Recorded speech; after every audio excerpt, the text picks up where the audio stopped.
Hola jóvenes, bienvenidos a un nuevo video más en el cual estaremos continuando con la segunda parte de la unidad 9 correspondiente a la Tierra y el ser humano. La asignación se encuentra en Classroom y también la encontramos en WhatsApp, así que cualquier duda o consulta pueden estarla haciendo en lo que va del día. Ahora bien, continuando con la línea de evolución de los primates, tenemos que estos tienen un ancestro en común que se dividió en dos grandes grupos. El primero conocido como prosimios modernos y el segundo conocido como antropoides o primates superiores.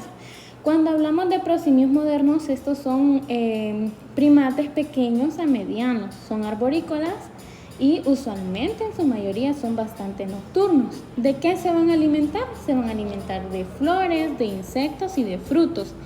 Y que en ese caso los especímenes que podemos encontrar serían los loris, los terceros y los lémures. Y la segunda clasificación de primates superiores, estos son de un mayor tamaño, mayormente son diurnos y poseen un cráneo más redondo. Estos también poseen una visión estereoscópica completa y la capacidad que les permite poder identificar y observar colores. Y vamos a tener unas 3 subdivisiones. En el caso de los monos tenemos los platirrinos y los catarrinos. Tenemos también en la segunda división de antropomorfos los géneros de gibones, los conocidos orangutanes, los chimpancés y los gorilas. Y ya en la clasificación de homínidos, pues constituyen a la misma familia de los antropomorfos, pero también presentan pequeñas subdivisiones dentro de las familias en donde podemos encontrar los orangutanes, los hominidaes, con los gorilas, chimpancés y humanos. Y pues en la paleontología humana lo que busca es entender la evolución de los homínidos y la aparición de los primeros seres humanos como tal, en donde pues se va a dedicar al estudio paleontológico de la evolución humana y cómo hemos ido adaptándonos y hemos ido desarrollándonos. Continuando con los homínidos fósiles y su evolución, tenemos que sugieren que los primeros seres humanos y sus parientes se desviaron de los simios a otros primates desde hace aproximadamente de unos 5 a 8 millones de años. Y algunos de los homínidos fósiles más importantes incluyen 4 tipos de clasificaciones, que los tenemos aquí presentes. Muy bien, comenzando con el Sahelanthropus chadensis. Este fue un espécimen que vivía aproximadamente hace 7 millones de años y presenta características similares a los simios, pero presenta de igual forma algunos rasgos de hominización. En ese caso, ¿qué rasgos de hominización podríamos destacar? Podríamos destacar que presentaba una dentadura un poco más pequeña, una menor separación en los dientes, presentaba también algunas características de la estructura craneal, aunque otras características se correlacionaban un poco más con las estructuras parecidas a los simios, como por ejemplo en el caso de la parte craneal, el tamaño que llegaba a poseer no era tan desarrollado como el que es parecido a los especímenes humanos. Entonces, aunque presentaban las primeras características de hominización, también presentaban características similares a las de los simios. Continuando con el segundo espécimen, el Ororhyntugenensis, este ya va presentando unos mecanismos de adaptación un poco más elaborados. Vivió hace aproximadamente también 7 a 6 millones de años y presenta algunos rasgos también de bipedismo. Entonces, aunque parcialmente no era un bípedo como tal, sí presentaba los primeros indicios y una manera de movilizarse un poco más elaborada. Continuando con los homínidos fósiles, tenemos el caso del Ardipithecus ramidus, que vivió hace aproximadamente 4 a 5 millones de años y es considerado como uno de los primeros homínidos bípedos. ¿Y qué vamos a identificar aquí? Que tenía adaptaciones y tenía estructuras óseas en el talón, en los dedos del pie y en la pelvis, que nos indicaba que podía caminar de manera bípeda, pero no podía caminar de manera tan prolongada. Y también en este caso se identifica por la dentadura que tenía, que poseía una dieta más omnívora que el caso de sus antepasados. Entonces vamos viendo pequeñas adaptaciones que se desarrollaron. Posteriormente tenemos a los Australopithecus, que estos vivieron hace aproximadamente de 2 a 4 millones de años y se caracterizaba ¿por qué? Por tener un cráneo más grande que sus antepasados, pero más pequeño que el de los seres humanos modernos, aunque tenía piernas más cortas y articulaciones en la rodilla, lo que nos indica que podía caminar distancias más largas y de manera erguida. Y la evolución de los homínidos se caracterizó por la adquisición de características como esta postura, ¿verdad? Mantener esta postura erguida. Y la reducción también del número de dientes, el tamaño que tenían los caninos, que al hominizarse más, se fue perdiendo el tamaño de los colmillos, mayormente en el caso de los especímenes masculinos, y el incremento en la estatura, aunque también se desarrolla la disminución en el cabello en el cuerpo. Entonces, toda esta serie de adaptaciones y de cambios nos han permitido identificarlos y clasificarlos y ver todas las adaptaciones que se desarrollaron hasta llegar al ser humano moderno. Y continuando hablando de las especies de los Australopithecus y su evolución, tenemos que incluye varias especies de homínidos fósiles que vivieron en África hace millones de años y que algunas de estas especies más importantes podríamos destacar los Australopithecus anamensis. Esos vivieron hace aproximadamente de 3 a 4 millones de años y se caracterizaban por caminar erguido con los dos pies, aunque presentaban la columna vertebral inclinada. Posteriormente tenemos a los Australopithecus afarensis, que vivieron hasta hace 3.9 millones de años atrás, y estos ya van creciendo un poquito más, ya alcanzaban 1.5 metros de altura y caminaban erguidos, y esto se considera como uno de los posibles ancestros del género Homo. Y por último tenemos del género Australopithecus africanus, que era omnívoro pequeño que caminaba de forma bípeda y podía haber alcanzado un peso de 33 hasta 67 kilogramos y una estatura mayor de 1.6 metros. Entonces el género Australopithecus también dio origen al género Paranthropus, y esto incluye una serie de especies que vamos a ver a continuación. Cuando hablamos de los Paranthropus, tenemos el Paranthropus robustus, que tenía una cresta frontal en el cráneo y mandíbulas robustas para la masticación de frutas y vegetales también. Y tenemos el género Paranthropus boisei y Paranthropus aethiopicus, y en ese caso son herbívoros, pero se encuentra evidencia de que podrían haber consumido carne de pequeños animales en algún momento de su vida. Y aunque todas las especies de Australopithecus se extinguieron hace aproximadamente 2.6 millones de años, tenemos que el género Afarensis dio origen al género Homo y que eventualmente daría paso a la especie humana moderna como la conocemos. Y aquí tenemos el origen y evolución también de los Homo sapiens.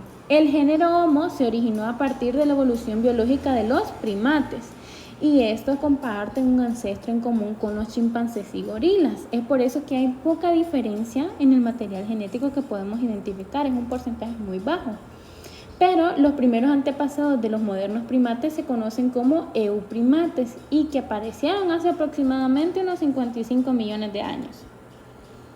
Así que ahora vamos a estudiar las características del Homo sapiens. Cuando hablamos del Homo sapiens, tenemos que una de las características que vamos a destacar sería el bipedismo, y que es que los homínidos modernos desarrollaron extremidades muy fuertes, capaces de sostener el cuerpo y caminar sobre los dos pies, y permitió y requirió de igual forma modificaciones corporales, como qué cosa, el alargamiento o elongamiento de las extremidades inferiores y la verticalización de la columna vertebral. También se da el desarrollo del cerebro, ¿verdad? Podemos poner a comparación que los homínidos modernos tienen un cerebro más grande y desarrollado, lo que se cree que se debió a la adaptación a diferentes mecanismos como la caza e interacciones sociales un poco más complejas. Ahora bien, cuando nos referimos a la evolución cultural, tenemos que la invención de herramientas fue lo que permitió que pudiéramos llegar a desarrollar civilizaciones hasta el día de hoy. La invención de herramientas, desde lo más simple, una roca, una estructura de madera que se podía desarrollar de manera simplificada, era una herramienta para esa época que permitía mantener la eficacia y eficiencia en recursos y en tiempo. Entonces, la evolución de los homínidos se encuentra totalmente ligada a la invención de las herramientas y que serían las primeras formas de expresar pensamientos y mejorar las actividades cotidianas. Es decir, ya desarrollaban herramientas para la cacería. ¿Qué iba a permitir esto? Que en una menor cantidad de tiempo lograran obtener mayor cantidad de recursos para alimentar a su tribu, al clúster que habían desarrollado. Entonces, otra de las evoluciones que podríamos mencionar sería la transmisión de conductas aprendidas, ya que la evolución cultural consiste en la transmisión de conductas aprendidas de generación a generación.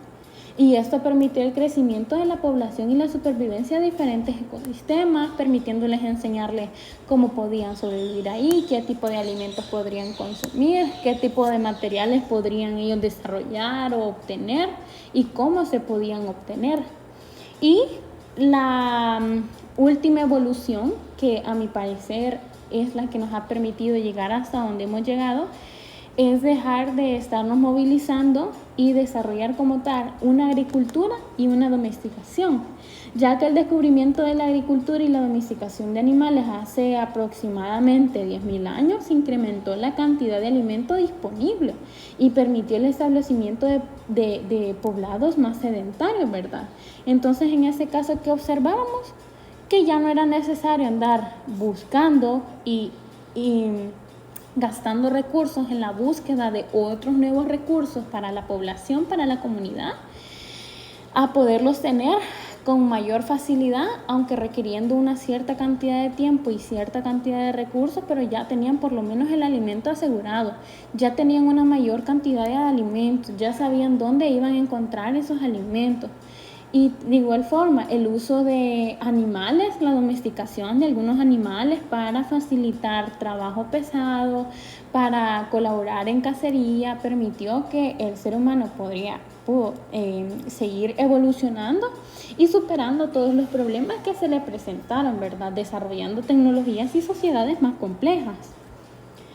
Y por último, vamos a estudiar las líneas evolutivas de la especie humana, comenzando por Homo habilis. Es una especie que se encontró hace aproximadamente 2.4 millones de años, siendo el primer homínido en fabricar herramientas y vivió en praderas áridas de África con una alimentación de carroña. Seguimos con Homo ergaster, que vivió hace aproximadamente 1.8 millones de años y este fue el primero en utilizar el fuego para cocinar. Este migró hacia las afueras de África y presentaba una alimentación un poquito más omnívora y la presencia de cazadores. También tenía un comportamiento social mucho más complejo y dio origen a los siguientes dos linajes que vamos a hablar. Ahora vamos a hablar de Homo erectus, que vivió hace aproximadamente 40.000 años y es una subespecie de Homo ergaster. Su expansión fue, en este caso, no solo por África, sino por Europa y Asia, lo que permitió su mezcla con otras especies de Homo. Continuando con Homo heidelbergensis, que vivió hace aproximadamente 800.000 años, tenemos que este ya pobló Europa y el norte de África y Oriente Próximo. Y este presentaba los primeros entrenamientos rituales y la creación de una simbología para su tribu y el origen de otros dos linajes, uno en Europa y otro en África. Continuando con la especie Homo, tenemos a los Homo neanderthalensis, que se encontraron aproximadamente de 70.000 a 30.000 años, y estos ubicados en Europa y el oeste de Asia. Estos eran unos excelentes cazadores adaptados al frío y tenían la capacidad de poder fabricar herramientas más sofisticadas, desarrollando incluso los primeros rituales funerarios y presentaban la convivencia e intercambio cultural con Homo sapiens. Es decir, que tenemos a seres más sociales, tenemos a seres más arraigados al desarrollo cultural, no solamente a tener que sobrevivir, sino a poder desarrollar rituales para despedir a sus seres queridos, el desarrollo de una simbología, el desarrollo de poder manejar relaciones interpersonales. Y por último tenemos a los Homo sapiens, que se tienen registros desde hace 160.000 años hasta la actualidad. Y ese origen se encuentra en Etiopía, África, con una expansión hacia todos los continentes. Este poseía un esqueleto mucho más ligero y tenía el desarrollo cerebral avanzado. Posee también una característica única que podríamos considerarlo nosotros como un pensamiento crítico y simbólico. Presentaba la creación artística y una comunicación compleja. Entonces ya vamos viendo que no se desarrollaban únicamente para poder sobrevivir y poder ir al día con los alimentos, ir al día con la cacería, resguardarse de los depredadores que encontraban, sino que también ya tenían la capacidad de desarrollar obras artísticas. Tenían el tiempo y los recursos para tener ocio, presentar el ocio y poder identificarse con los símbolos que ellos mismos creaban y el lenguaje y pensamiento que ellos mismos llegaron a evolucionar. Entonces eso sería todo por la clase de hoy, jóvenes. Nos vemos en la siguiente. Chao.